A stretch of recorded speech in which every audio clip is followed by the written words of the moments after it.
નમસ્કાર, હું રાજ. આપ જોઈ રહ્યા છો સ્પાર્ક ટુડે ન્યૂઝ. વડોદરા જિલ્લાના સાવલીમાં ભાજપમાં ફરી એકવાર આંતરિક ભડકો સામે આવ્યો છે. ઉમેદવારોની પસંદગી પ્રક્રિયા પર હવે ગંભીર સવાલો ઊભા થઈ રહ્યા છે. મહિલા મોરચાના એક હોદ્દેદારે પોતાની ટિકિટ મામલે અન્યાય થયો હોવાનો આક્ષેપ કરી ફરિયાદ નોંધાવી છે. તે વચ્ચે હવે યુવા મોરચાના ઉપપ્રમુખ આકાશ પટેલે અપક્ષ ઉમેદવારી નોંધાવવાની તૈયારી દર્શાવતા રાજકીય માહોલ વધુ ગરમાયો છે.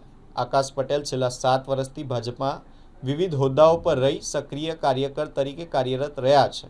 તેઓ ધારાસભ્ય કેતન ઇનામદારના નજીકના ગણાતા કાર્યકર તરીકે પણ ઓળખાય છે.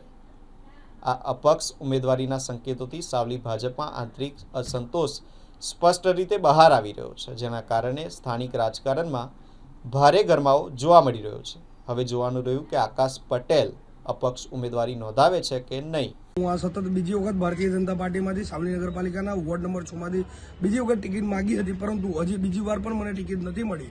એટલા માટે હું કાલે મારા યુવા ટીમ અને મારા જે મતદાતાઓ છે એમના કહેવા પ્રમાણે હું અપક્ષ ઉમેદવારી નોંધાવી રહ્યો છું. ભારતીય જનતા પાર્ટી દ્વારા મને સાવલીનગર ભારતીય જનતા પાર્ટીના યુવા મોરચાના પ્રમુખ તરીકેની જવાબદારી આપી છે. પાર્ટીને હું પહેલાં તો અભિનંદન આપીશ, પરંતુ એક હોદ્દો હું જે 2017થી લઈને બેઠો છું. યુવાઓ શું માત્ર હોદ્દાઓને જ પાત્ર છે?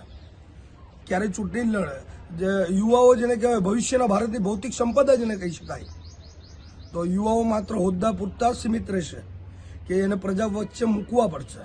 જ્યારે યુવાઓ જ આવશે ત્યારે જ કામ સક્ષમ થશે અને એટ્રેક્ટિવ થશે. એટલા માટે જ આ અપક્ષ ઉમેદવારી કોઈનો વિરોધ નથી, કોઈનો જ વિરોધ નથી. માત્ર ને માત્ર મારા મતદાતાઓ કહેવા પ્રમાણે, મારી યુવા ટીમના કહેવા પ્રમાણે મેં અપક્ષ ઉમેદવારી નોંધાવી છે. ઉપપ્રમુખ મને બનાવ્યો એના બદલ પણ આભાર છે, પરંતુ હું ભારતીય જનતા પાર્ટીને પણ એટલું જ કહેવા માંગીશ કે યુવાઓને હજુ પણ આગળ લાવો. અને કારણ કે જ્યારે યુવાઓ આ રાજકારણમાં આવશે, રાજનીતિમાં આવશે અને સત્તામાં બેસશે, ત્યારે જ આ દેશનો ઉદ્ધાર અને ભવિષ્યના ભારતની ભૌતિક સંપદા જ્યારે આ સત્તા પર બેસશે, ત્યારે આ દેશની દિશા અને દશા પણ બદલાશે.